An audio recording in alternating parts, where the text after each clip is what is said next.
Olá, estamos mais uma vez aqui reunidos no nosso momento devocional da Congregação Evangélica Luterana Cristo Redentor do Rio de Janeiro. Que Deus abençoe ricamente esse momento em que nós vamos estudar a sua palavra. Quero convidar você a iniciarmos esse momento numa oração ao nosso Deus. Em nome do Pai, do Filho e do Espírito Santo. Querido Deus e Pai, abençoa ricamente o nosso meditar na Tua Palavra, que seja um momento especial na nossa vida, de crescimento espiritual, de aprendizado. Ajuda-nos, Senhor, a compreender a Tua santa vontade na nossa vida, especialmente hoje estudando parte da Epístola a Tito. Abre, Senhor, nossos corações e mentes para esse momento especial. É o que nós pedimos em nome do Deus Pai, Filho e Espírito Santo. Amém. Quero convidar você então a abrir a Bíblia, se possível, em Tito capítulo 2, a partir do versículo 11. Tito é um dos principais ajudantes, um dos principais pastores, presbíteros que Paulo tinha na sua equipe. Ele tinha um carinho muito grande por Tito, ele tinha um respeito, uma admiração muito grande por ele. E é uma carta que muitas vezes, como ela é dirigida a um pastor, a gente às vezes não estuda com a igreja, mas é uma carta que ensina muitas coisas.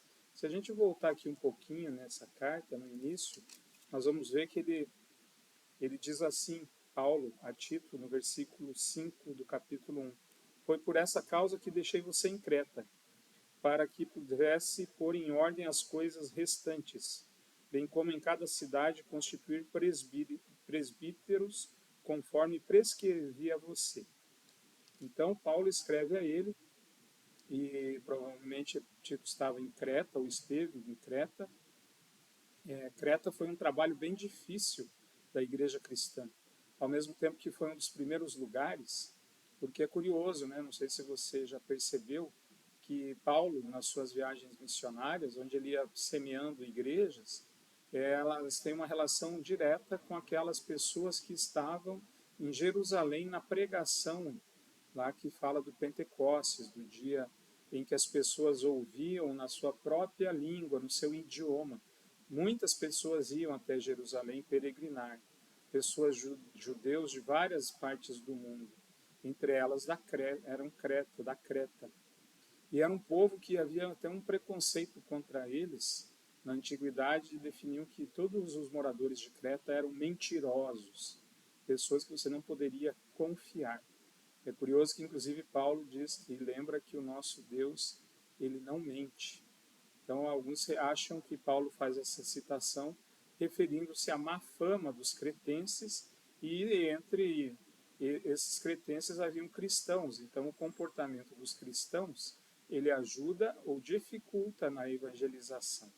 E aí a primeira reflexão que eu e você podemos fazer nessa noite é se as nossas atitudes, o nosso falar estão ajudando ou prejudicando a pregação do Evangelho na nossa casa, na nossa igreja, na nossa cidade. Então é muito importante também lembrar que nós temos responsabilidade como parte do povo de Deus, sempre estão olhando para nós, prestando atenção nas nossas atitudes, para ver se elas são coerentes com aquilo que o Evangelho ensina, prega, e que a Igreja Luterana também ensina e prega. Então, convido você a meditar comigo nas palavras de Paulo, escrita a Tito e a toda a sua igreja, a partir aqui do versículo 11, que diz assim, do capítulo 2. Porque a graça de Deus se manifestou, trazendo salvação a todos. Veja que a intenção de Deus é a salvação de toda a humanidade. Deus amou o mundo, como diz em João, de tal maneira. Ou seja, o foco é a salvação de cada uma das pessoas que moram na nossa cidade, que moram no nosso país, que moram no mundo. Essa é a intenção do nosso Deus. Ele não quer a salvação de alguns, ele deseja a salvação de todos. É por isso que nós temos como lema Cristo para todos. A nossa opção é pregar o Evangelho a toda criatura. Com isso, é importante às vezes a gente questionar, mas por que abrir uma igreja num lugar que tem tantas igrejas? Enquanto existirem pessoas que não creem em Jesus como Salvador, é necessário que o Evangelho seja anunciado, porque é através da palavra, através dos meios da graça, que Deus decidiu agir na conversão das pessoas. E como serão convertidos se não há quem pregue? Esse é o papel da igreja, do pastor e da igreja. O pastor também preparando as pessoas para que elas, no testemunho diário, na sua vida diária, possam testemunhar a sua fé. E é exatamente isso que Paulo está lembrando a Tito também. Então, continuamos. Então, vou ler novamente capítulo 2, 11 seguintes. Porque a graça de Deus se manifestou, trazendo a salvação a todos. Ela nos educa para que, renegadas a impiedade e as paixões mundanas, vivamos nesse mundo de forma sensata, justa e piedosa. Veja, meus irmãos, que a palavra de Deus ela é viva, é eficaz e ela gera transformação. Gera transformação. Ouvir a palavra e não ter nenhuma mudança de vida tem algo errado. Tem alguma coisa acontecendo. Veja que ele diz que a palavra nos educa.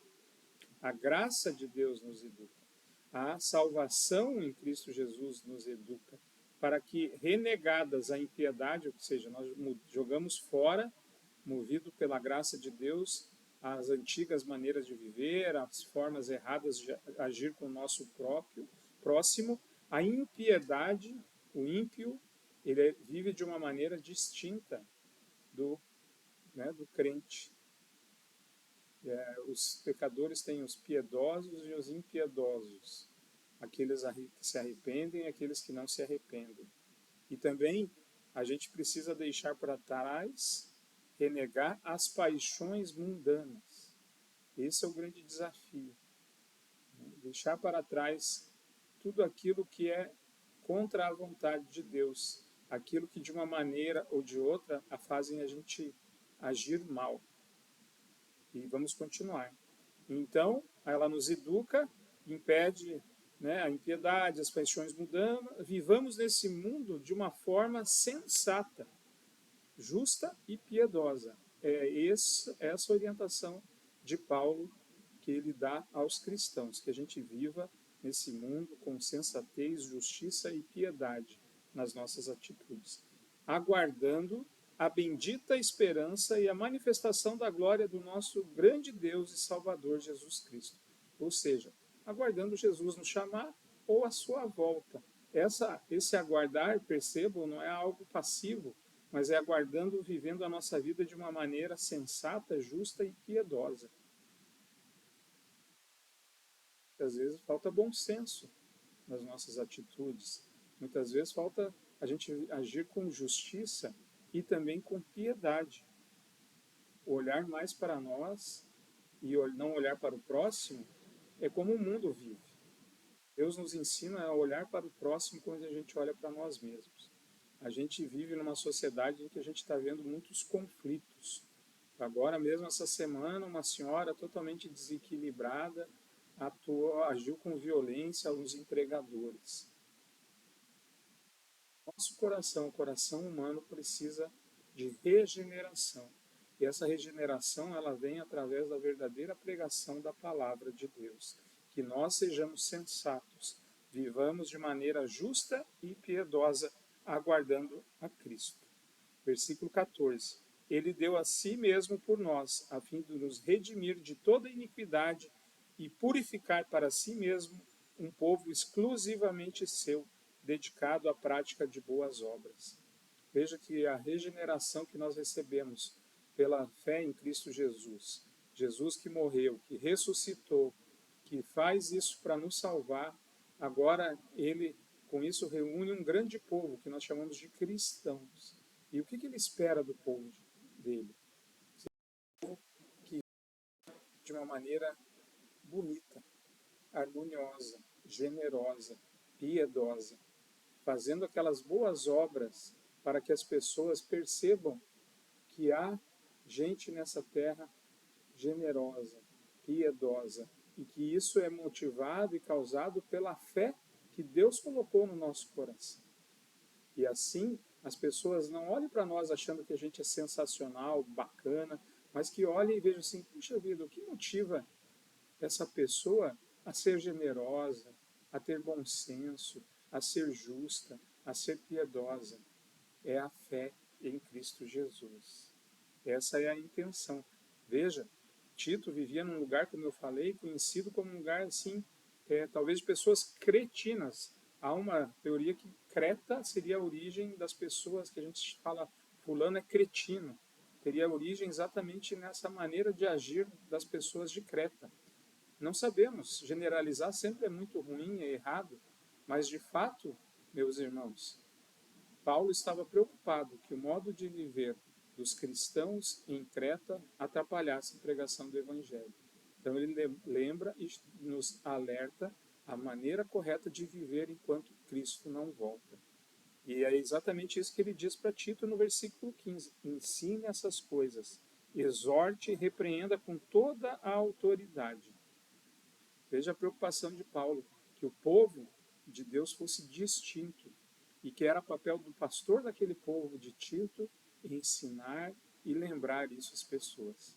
É por isso que nesse momento eu também estou lembrando a você, lembrando a mim, a maneira que nós devemos viver enquanto Cristo não volta.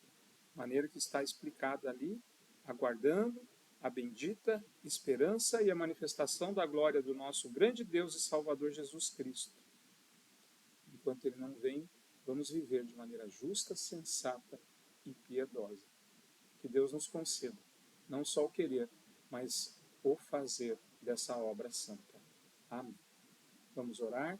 Pai querido, graças te damos por ter nos regenerado. Pedimos que nos ajude a viver de maneira justa, de maneira piedosa, de maneira a ter sempre bom senso no trato com as pessoas. Abençoe ricamente, Senhor, a nossa vida, fortalece a nossa fé. É o que nós te pedimos em nome de Jesus. Amém. Receba a bênção do Senhor. Que o Senhor te abençoe e te guarde, que o Senhor faça resplandecer o seu rosto sobre ti e tenha misericórdia de ti. Que o Senhor sobre ti levante o seu rosto e te dê a paz. Amém. Muito obrigado, que Deus te abençoe. Lembrando que no próximo domingo temos o culto às 10h30. Aguardamos você e a sua família.